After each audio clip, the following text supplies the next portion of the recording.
सुशांत सिंह के मामले में जांच जैसे जैसे आगे बढ़ रही है, वैसे वैसे नई नई चीजों का नित्य नए खुलासे भी हो रहे हैं। अब यह कहा जा रहा है कि पहले यह कहा गया कि सुशांत सिंह मानसिक रूप से उनका मानसिक स्वास्थ्य बिगड़ा हुआ था। अब एक ड्रग का एंगल भी आ गया है। इस बारे में हम बात कर रहे हैं सुशांत सिंह के पिता के सिंह जी के वकील विकास सिंह जी हमारे साथ हैं। सर, ये नए नए एंगल, नई नई चीजें ये लगातार आ रही हैं, तो इसका मकसद क्या हो सकता है और इस बारे में क्या आप कहना चाहेंगे?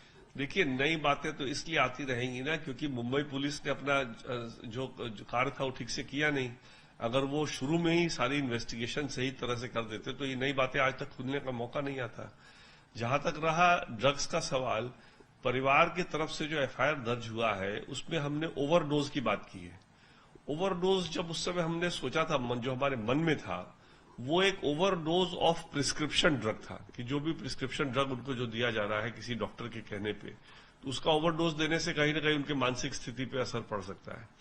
लेकिन यहां पर तो जो नई बात आ रही है, ये तो लग रहा है जैसे कि कोई बैंड ड्रग उनको दिया जा रहा था, और वो भी बिना उनकी मंशा के, बिना उनके जानकारी के।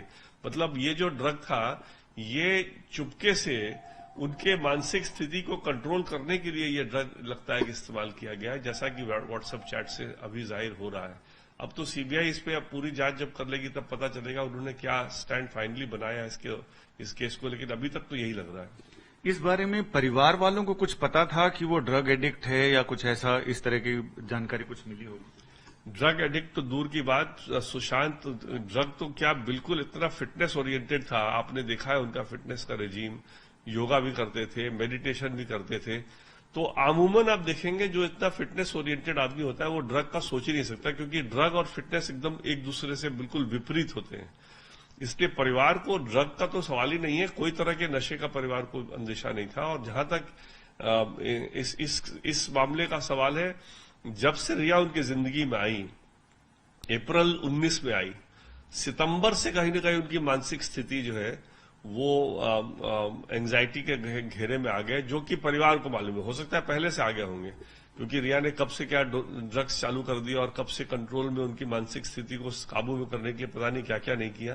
तो इसलिए सितंबर से तो डेफिनेटली परिवार को मालूम है, और नवंबर और उसके बाद जनवरी तो कई इंसिडेंसेस है जब उसने बहुत घबराहट में होकर के अपने बहनों को बुलाया। तो बहुत ही एक जुड़ा हुआ परिवार था। और जब भी सुशांत को जरा भी कोई वजह की कोई फील होती थी, कोई तरह की दिक्कत, तो पर बहनों पे बहुत रिलाई करता था, बहुत ज्यादा डिपेंड करता था। उसके बहनों ही ओपी सिंह उसका बहुत ख्याल रखते थे।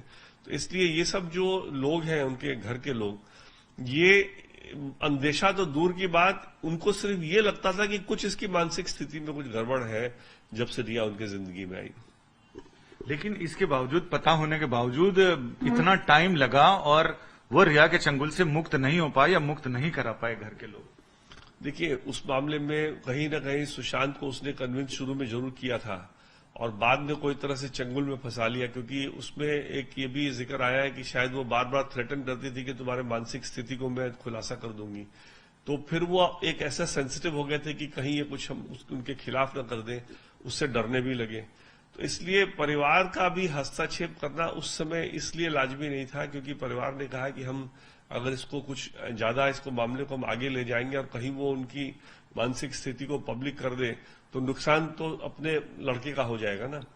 तो परिवार के लोगों ने कभी सपनों में भी नहीं सोचा था कि वो इतना बड़ा कदम उठा लेंगे, या अगर मारा गया तो फिर तो कोई बात ही नहीं है। तो इसलिए फिर तो कोई परिवार का तो इसमें कोई कंट्रोल करने का कोई मतलब ही नहीं था। इसलिए दोनों तरह से अगर आप देखें तो परिवार कभी सोच नहीं सकता था कि या तो उनका मर्डर होगा या इस तरह का इतना बड़ा स्टेप उठाएंगे।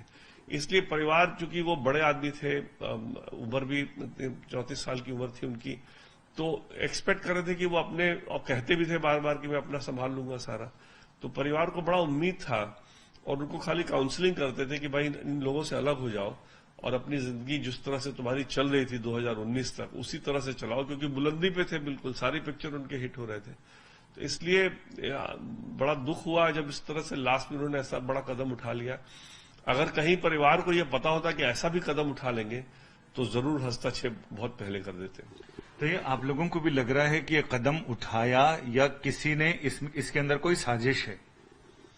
देखिए, दो मोटिव हो सकता है, जो अगर मेरा पर्सनल व्यू लीजिए तो एक तो मोटिव हो सकता है कि अगर रिया को किसी ने प्लांट किया हो कि उनको खत्म करने के लिए, क्योंकि ये सब भी बॉलीवुड में बहुत होता है, और खास करके ऐसे आदमी के साथ ज्यादा आसानी से होता है जो थोड़ा सा गलीबल हो, जो बातों में जल्दी से आ जाए। या दूसरा था कि चाहती थी इनको यूज करना, जो एफआईआर में है, यूज करने के लिए मानसिक कंट्रोल बहुत जरूरी था। तो इस्तेमाल करते करते और मानसिक कंट्रोल करते करते, दोनों करते करते कहीं ना कहीं इनको रियलाइज हुआ कि अब ये हमारे कोई काम का नहीं रहा।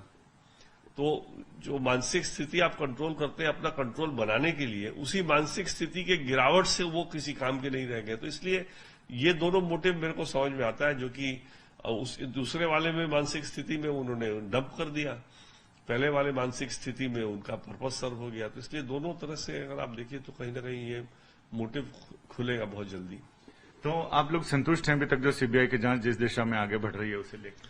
देखिए, ये जो आप अभी बता रहे हैं ड्रग ट्रेल वाला, ये तो कोई सीबीआई जांच में नहीं है, ये तो किसी चैनल ने खुलासा किया है।